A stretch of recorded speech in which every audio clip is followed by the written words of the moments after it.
தூத்துக்குடி மாநகர பகுதியில் பெய்து வரும் மழை காரணமாக குடியிருப்பு பகுதிகளை வெள்ளம் சூழ ஆரம்பித்ததைத் தொடர்ந்து பொதுமக்கள் தங்களது 4 சக்கர வாகனங்களை பாதுகாப்பு கருதி தூத்துக்குடி 3வது மைல் மேம்பாலத்தில் வரிசை கட்டி நிறுத்தி வைத்தனர்.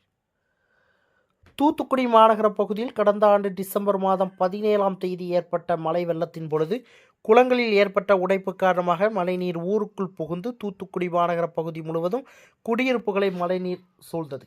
பொதுமக்கள் தங்கள் வாழ்வாதாரங்களை இழந்தனர். மேலும் வீடுகளில் நிறுத்தி வைத்திருந்த 2 சக்கர வாகனம் மற்றும் 4 சக்கர வாகனங்கள் முற்றிலுமாக பழுதாகி பல லட்சம் ரூபாய் சேதத்திற்கு ஆளாக்கியது.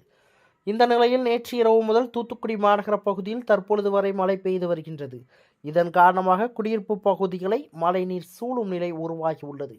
பல்வேறு பகுதிகளில் குடியிருப்புகளை மழைநீர் சூழ்ந்துள்ளது. இந்த நிலையில் தூத்துக்குடி TNT காலனி, இந்திரா நகர், 3வது மைல் உள்ளிட்ட பகுதிகளில் மழைநீர் குடியிருப்புகளை சூழ துவங்கியுள்ள நிலையில் அந்த பகுதியில் வசிக்கும் பொதுமக்கள் தங்கள் 4 சக்கர வாகனங்களை மழை வெள்ள பாதிப்பிலிருந்து பாதுகாத்துக் கொள்வதற்காக 3வது மைல் மேம்பாலத்தில் வரிசையாக நிறுத்தி வைத்துள்ளனர்.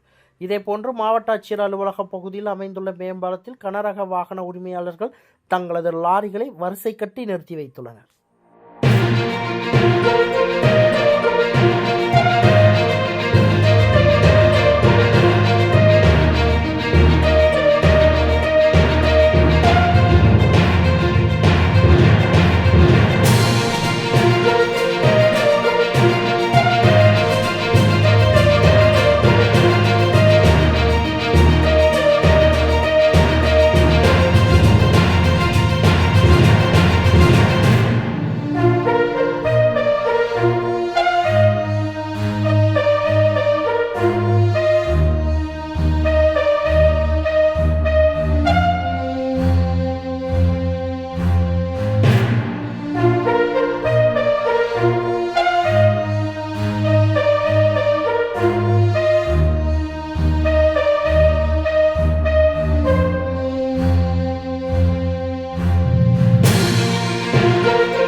செய்திகளை உடனுக்குடன் தெரிந்து கொள்ள உங்கள் கரம் டிவியை சப்ஸ்கிரைப் செய்யுங்கள்.